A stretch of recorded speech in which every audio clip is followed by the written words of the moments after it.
What is going on, you guys? It is your boy Matt Talks Films. I am back with another video, and I am back with another review. And this time, I am talking about the newest murder mystery of 2025, and I am talking about the newest installment in the franchise of Knives Out. I am talking about Dead Man Walking, directed by Rian Johnson, starring Josh O'Connor, and starring the reoccurring character of Benoit Blanc, Daniel Craig. And I am ready to talk about this film. I am excited, and as much as I wish this film was released in theaters, I had fun, and honestly, I've had fun through the entirety of this franchise so far. I loved the first film.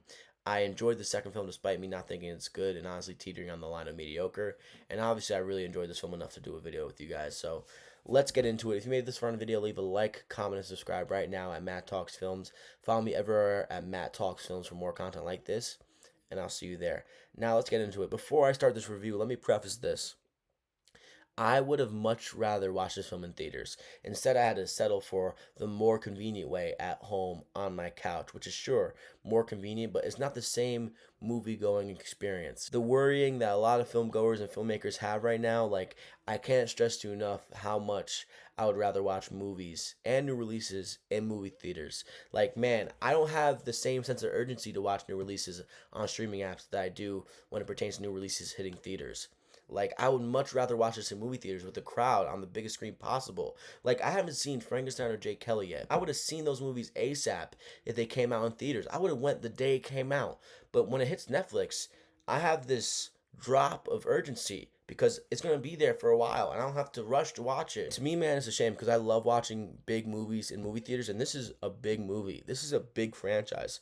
And despite how much I hate the franchisation of things and how that is going in the world of film, this is one of my favorite franchises in the world of film. I look forward to these films and I want to watch them in theaters. Instead, I have to settle for Netflix because this franchise is bought by Netflix. So, yeah, I just want to say, I don't know if you guys agree in the comment, but my sense of urgency to go watch new releases decreases when it hits streaming apps, despite it being more convenient. I'd rather watch new releases in theaters, and I would rush to the theaters ASAP to go see them instead of waiting a day or so to watch it. This film is a new release, so I saw it the day it dropped, but only because there wasn't any new great pictures showing or new interesting pictures showing in the theaters. The newest release in theaters this weekend is Ella McKay, which the trailer looks horrible, and I've been hearing such bad things about that. I might have to go see about it to see what it's about myself and how bad it truly is, but nonetheless, man, put new releases back in theaters because I'm getting pissed. This should have been in theaters. And honestly, my rating of this film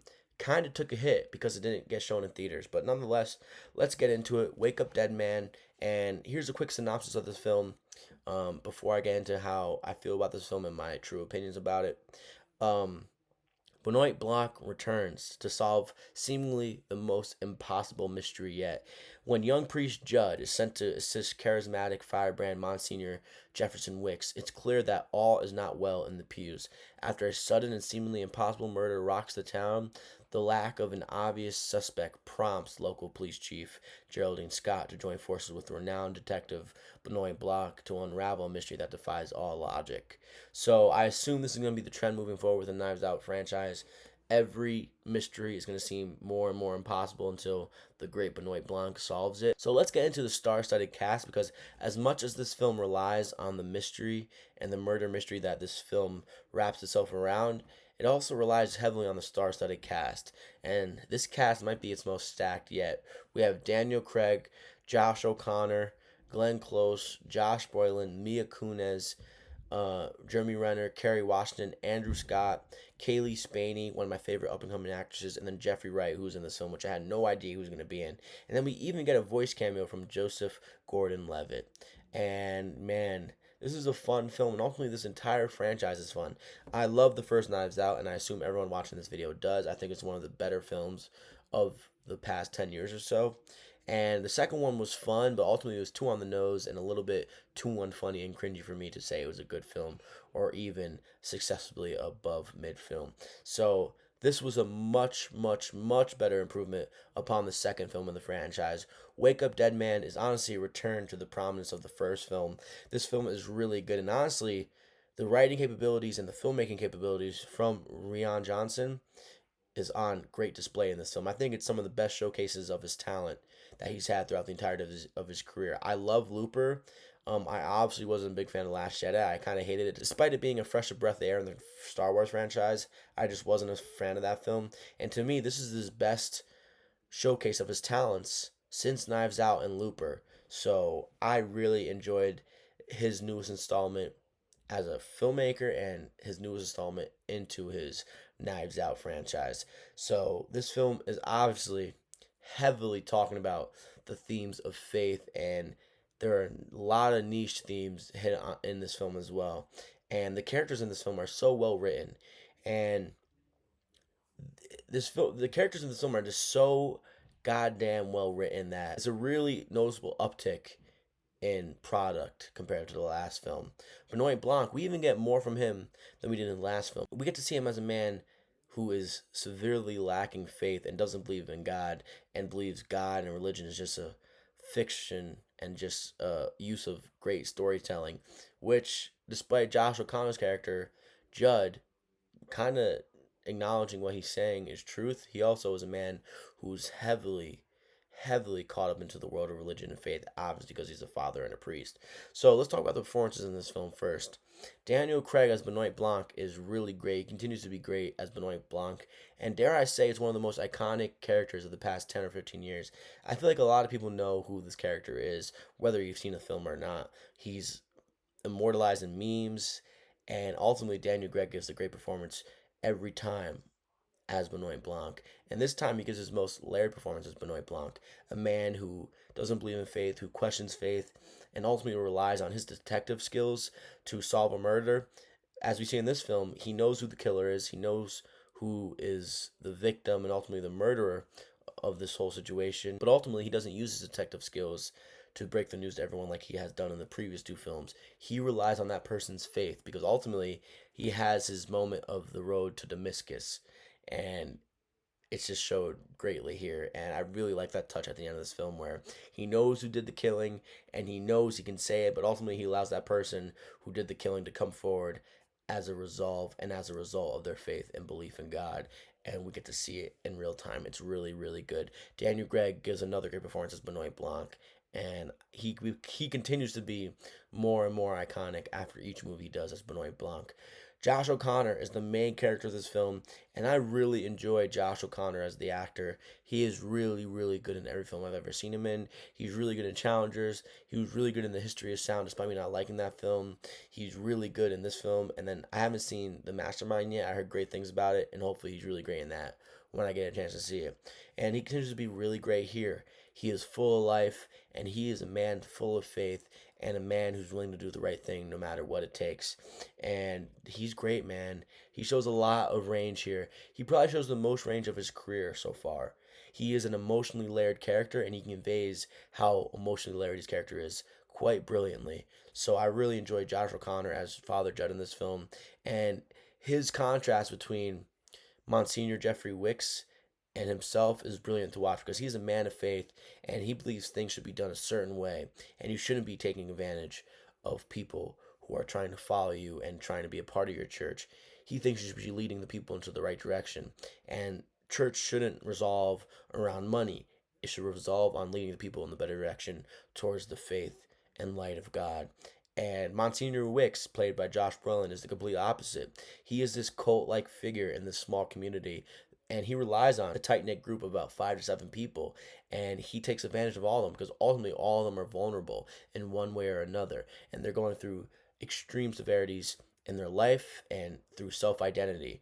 And all those characters are really greatly written, but Josh Brolin conveys his character as this man who is in this high esteemed power in the world of religion and faith, who is just taking advantage of it, and he shows the bad side of religion, and he shows that Josh Brolin's character is a man of hypocrisy, deception, and ultimately he's a man who operates on anger and false faith to get what he wants. And ultimately, he's a man who is just as controlled by greed and money and power as all the worst people you probably know.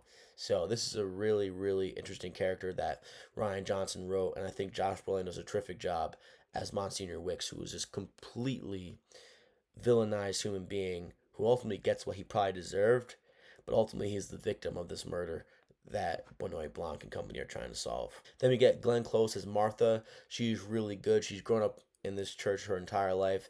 She was raised alongside Josh Brolin, got to see him become a Monsignor at this church, and she's a devout follower of Josh Brolin's character, Monsignor Wicks, and she's really good. She's one of the main highlights of this film. To me, the main studs of this film are pretty simple: Daniel Craig, Josh O'Connor, Glenn Close, and Josh Brolin, and that's how they are fit on the billing. So those four give the best performances, and the rest, despite them being great actors, kind of take a drop off in performance. Outside of two, who I really love here, Mila Kunis is probably one of the biggest problems for me in this film. She's just nothing here, and I don't know why, but she kind of pissed me off in this film. It's not like she gave a bad performance, it's not like she gave a horrible performance, but she certainly didn't give a great one. And she kind of gives a performance where you're kind of asking yourself, why is she even in this movie? Which might be a nitpick for me, but that's really how I felt watching Mila Kunis as Chief Geraldine Scott. Then we get Jeremy Renner. I miss seeing Jeremy Renner in films similar to these, meaning not in Marvel films. No disrespect, no shade to Marvel films, because once upon a time, those films are really good. But he's really good here. He's this doctor within this community who's another devout follower of this cult that Monsignor Wicks has seemingly cultivated through his church presence. And his wife just recently left him for a member of Fish Reddit. I forget, one of those things, like a Fish fan group. And his wife left him for a member of the Fish fan group. And he is downward spiraling. He is drunk. He's an alcoholic. And he is getting exploited and manipulated by Monsignor Wicks, and instead of leading him to Christ, Monsignor Wicks is constantly straying him away from Christ, which is the complete opposite of what a church should do. So Jeremy Renner, nice to see him in a different role for a change, and I hope he starts to do more original films since his Marvel era has ended. We get Kerry Washington as Vera Draven. She kind of plays an important role to this film as she's the adopted mother of Cy Draven, which is kind of a complicated situation. But ultimately, as well, I know this film relies on the star-studded cast as much as it relies on the murder mystery, but some of these people are too distracting in their roles. Like, do we need Mila Kunis as this chief? Do we need Kerry Washington as this lawyer figure who's kind of an important aspect of the story who also kind of isn't? I mean, I kind of do wish they tamed down on the star-studdedness because it kind of gets distracting. And I felt, despite Mila Kunis being good, and despite Kerry Washington having some really good scenes, they are more distracting than positive for me. So those are my nitpicks right there with those two characters. Mila Kunis and Kerry Washington tend to be distracting in their respective roles here. But the next few people I mentioned are really good here, and I really enjoyed their parts of the film. Andrew Scott, I mean, he's not really a young, bright face, but he is a really great actor, and I love watching him perform. He's one of those actors that gets all into their roles, and you can see it. He's this washed-up writer, this fictional writer who had a great start to his career, and now he's downward spiraling. The books that he's been writing have just been getting less and less readers, and he's struggling to write his new book, which is going to be about Monsignor Wicks' life. So he's getting manipulated by Monsignor Wicks, and he is a man who is just woke, or past the point of woke. Calls all liberals libtards, and he's just a man who is against authority and a man who is just going insane as he builds a moat around his house. So I really like Andrew Scott as Lee Ross in this film. Despite him not being asked to do a whole lot, I really enjoyed his character in this film. And then Kaylee Spaney. Kaylee Spaney, one of the best upcoming actresses in the world of film. She's brilliant in Priscilla. She's brilliant in Alien Romulus. She's brilliant in Civil War, a movie I did not like. And then she's really good here again. I love Kaylee Spaney. First of all, she's fucking beautiful, and my heart trembles in astonishment every time I see her face. But she is just as beautiful and stunning in her performances. She's really good here, but she's not asked to do a whole lot. And I do think she's underutilized here. She's this cellist, this person who was within the orchestra making a lot of money. And then she got diagnosed with this disease that doctors can't even diagnose, and it's a mystery. And I'm sure you can guess, Monsignor Wicks is manipulating her and thinking he can solve her disease and cure it and turn this into a miracle, which is obviously far from the truth.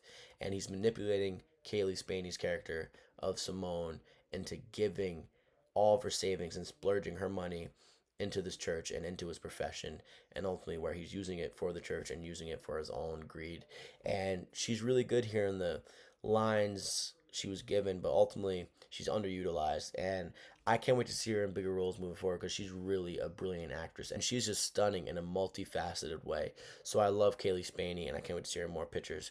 We also get Daryl McCormick as Cy Draven. He is a pivotal part to this picture.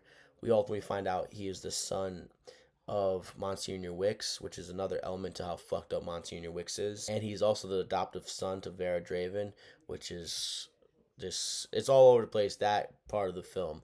I mean, really all over the place. And that part of the film kind of knocks it down a notch, but I think Daryl McCormick gives a good performance. Thomas Hayden Church is in this film.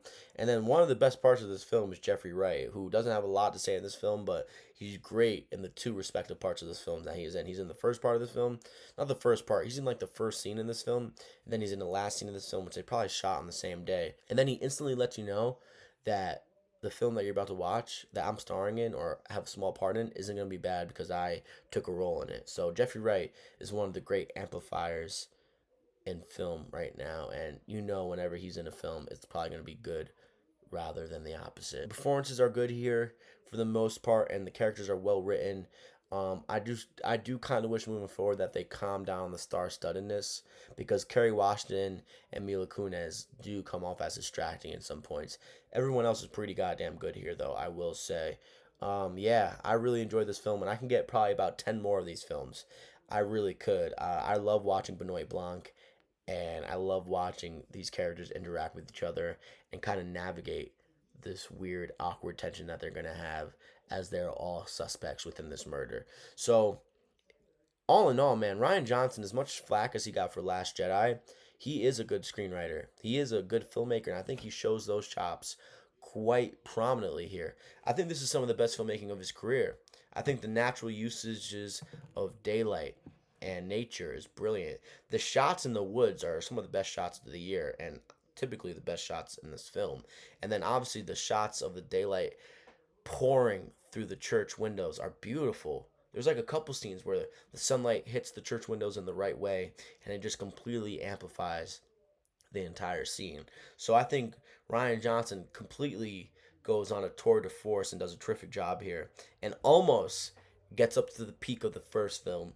I think the mystery is almost as good as the first film, and I think his filmmaking and screenwriting is almost as great as the first film as well, if not better, despite me giving a lesser rating to this film compared to the first film. Man, I really enjoyed this film, and honestly, this film has a relatively long runtime. It's an hour and 45 minutes for a murder mystery. That isn't like completely ideal. That is 2 hours and 25 minutes. But honestly, this film is a patient film. It takes its time.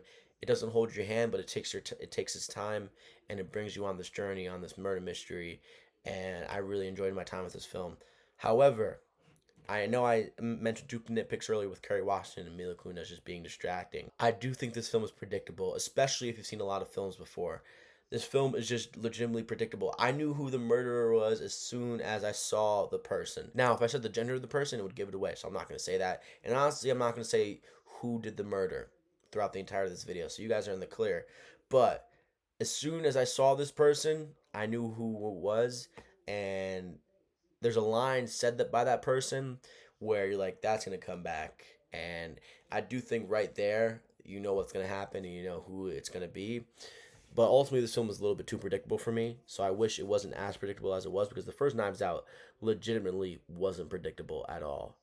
I'm sure if you watch it a second time, it becomes more predictable because obviously you know who the fuck did it. But this film was predictable to me, and so was the last one. So I do wish this film was a little bit less predictable, but ultimately, I still enjoyed my time nonetheless. So despite me not liking Kerry Washington and Mila Kunis in their respective roles because they're a little bit too distracting, I did find this film to be predictable, so that's another flaw I have with this film. And obviously, I wasn't able to watch the film in theaters; I had to watch it at home, so that's kind of another flaw I have embedded in my review. So I really enjoyed the film despite those three nitpicks and those three problems within this film. But obviously, we have to talk about the themes, because the themes are heavily embedded throughout this film, and it's really quite evident. And I think it's really a sign of great writing that immediately hooks you in. I mean, this film heavily explores how faith, even in non-religious contexts, can be a powerful tool for connection, easily exploited and manipulated by charismatic but overly corrupt leaders like Monsignor Wicks, who was just this evil man who was only out for himself and the perseverance of his life, rather than the people who are so heavily devoted to him. It's really, really interesting to watch. Obviously, this film explores faith, hypocrisy, redemption, and forgiveness by using this small town corrupt church as its catalyst. Although we are battling false faith, redemption, forgiveness, hypocrisy, deception, doubt, belief, and anger and mercy, we do have this saving grace at the end that allows you to use your empathy towards these seemingly villainous characters to lead to resolve. And that is really the ending of this film. So we do get to see the resolve and the character explaining why they did what they did so that they can be cleared up and they can feel some type of resolve as they meet the end of their life and they meet their fate. So I really enjoyed the themes of this film. They are heavily introspective and they are brilliantly expanded upon. And quite contrary to the last film, the themes of this film don't feel on the nose. They don't feel on the nose at all. They feel ept. They feel really introspective as you're watching it and examining your own self through the lens of these characters. And I couldn't be happier to get a film like this that really didn't need these themes to really make you think about things for a little bit and allow you guys to be retrospective, introspective about your faith and what you believe in. Because this film heavily explores that. Are you faithful? Do you believe in God? Have you had your road to Damascus yet? Because ultimately, this film at the end revolves around the road to Damascus. And even our character who lacks faith has this road to Damascus moment where the sun shines through the windows of the church and he gets hit with this sunlight beam. And he has his road to Damascus where normally he would tell everyone in the room who the murderer is and they would be like, oh, that moment that we've had in the previous two films. Instead, he chooses not to. And he allows that person who is heavily faithful to finally come forward and say what they did and why. And it's brilliant. It's really brilliant. And I kind of wish it was released in theaters. Not even kind of. I definitively wish this was released in theaters. And I kind of wished that the billings on this film weren't as stacked because Kerry Washington and Mila Kunis are distracting. And I wish this film wasn't as predictable. But even though it's predictable, the wrapping of the bow at the end of this film is done really well. And it does feel gravitational and magnetic, and you do feel satisfied leaving your room or your couch because you certainly aren't walking out of the theater. I enjoyed this film, not as much as the first one, but I enjoyed it increasingly more than the second installment of this franchise. So ultimately, I give this film a 4 out of 5, an 8 out of 10, and ultimately about a 75, 78 out of 100. It's a fun time. It's funny. And it doesn't rely too much on its humor, which is really a nice trait to this film because the last film relied way too much on its humor. And I really enjoyed the filmmaking, the screenwriting, and the performances for the most part. I think this is one of the better written films of Rian Johnson's career. And I think this is one of the better displays of filmmaking of Rian Johnson's career. Cinematography, shot selection, and the usages of nature and the natural sunlight is beautiful. So shout out to Rian Johnson. He shows that he has that great sense of capabilities when it comes to screenwriting and filmmaking, and that's evident while watching this film. And Josh O'Connor, Kaylee Spaney, those are going to be really big names in the world of film if you aren't familiar with them. Kaylee Spaney has a lesser role in this film, but she's really good. But Josh O'Connor, he steals the show nearly. And if it wasn't for Daniel Craig, he'd probably be the definitive best performance in this film, which he probably might be because his performance is so emotionally layered. His character goes through trial and tribulations. His character struggles with self-identity. He struggles with his past, but ultimately he is a man of faith who knows what he has to do with the power that he possesses as this priest and as his father in this communal setting that he lives in through this small town. So I really love the themes of this film: greed, faith, false faith, exploitation, manipulation, cult-like groups. There's so many different things touched upon in this film that a lot of introspective and a lot of reflective senses of thinkings are allowed for you as a viewer while watching and consuming this film. Yeah, that's my opinion about Wake Up Dead Man, the newest installment in the Knives Out franchise. Hopefully you made it this far in the video. Hopefully leave a like, comment, and subscribe right now at Matt Talks Films. Follow me everywhere at Matt Talks Films for more content like this. Follow me at Matt Talks Sports if you want to see my face talking about sports content instead. Now, this might be the first of 2 videos I drop this weekend. Honestly, this also could be the second of 2 videos I drop this weekend. I'm not too sure which one I'm going to drop first. I did record a Kill Bill, The Whole Bloody Affair review, which got dropped in theaters. 4 hours and 48 minutes I had to sit through, which was a fucking blessing because it's one of my favorite films of all time, and I got to see it in a different capacity and a different iteration, and I talked about it for like an hour or so. So hopefully I drop that and you tune in. But nonetheless, it's your boy Matt Talks Films. The next time I see you guys will be next week for Avatar, Fire, and Ash. Hopefully it's not Avatar, Fire, and Ass. Maybe, hopefully I get to see some ass in that film maybe too. Just kidding. But, It's your boy Matt Talks Films. I'll see you next time. And yes, you'll hear my full thoughts on the Avatar franchise and why I wish James Cameron was doing something different. So, it's your boy at Matt Talks Films. Follow me everywhere at Matt Talks Films, and I'll catch you on the flip side.